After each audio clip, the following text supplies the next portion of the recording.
रहमतुल्लाह बरकातहू उस्ताद जी। वालेकुम सलाम। सर जी ਉਹ ਨਾ ਕੀ ਨਾਂ ਲਈਦਾ ਨਾ ਪਹਿਲੇ ਬਜਟ ਰੱਖਿਆ ਸੀ 15,000 ਦਾ, ਹੁਣ ਜਮਾਤ ਕਹਿ ਰਹੀ 20,000 ਦੇ ਦਾਂਗੇ।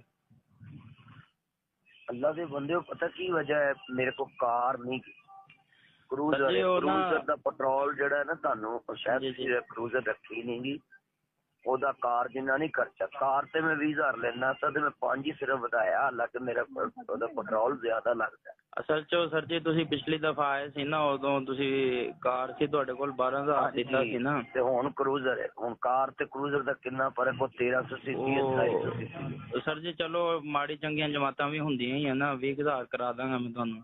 ਹੁਣ ਮੈਂ ਜ਼ਬਾਨ ਦਿੱਤੀ ਹੋਈ ਹੈ ਨਾ ਜਮਾਤ ਨੂੰ, ਦੱਸੋ ਮੈਂ ਕੀ ਕਰਾਂ। ਪਹਿਲੇ ਪੁੱਛ ਲਓ ਸਰ ਜੀ ਉਹ ਹੁਣ ਮੈਂ ਇਹਨਾਂ ਨੂੰ ਦੱਸਿਆ ਸਾਰਿਆਂ ਨੂੰ ਤੇ ਗੱਲਬਾਤ ਕੀਤੀ ਜਮਾਤ ਰਹਿਣ ਨੂੰ। ਦਵੋ ਨਾ, ਤੁਸੀਂ ਉਹਨਾਂ ਨੂੰ ਕਹੋ, ਉਹਨਾਂ ਨੂੰ ਰਹਿਣ ਦਵੋ। ਚਲੋ ਠੀਕ ਹੋ ਗਿਆ। ਵੱਡੀ ਗੱਡੀ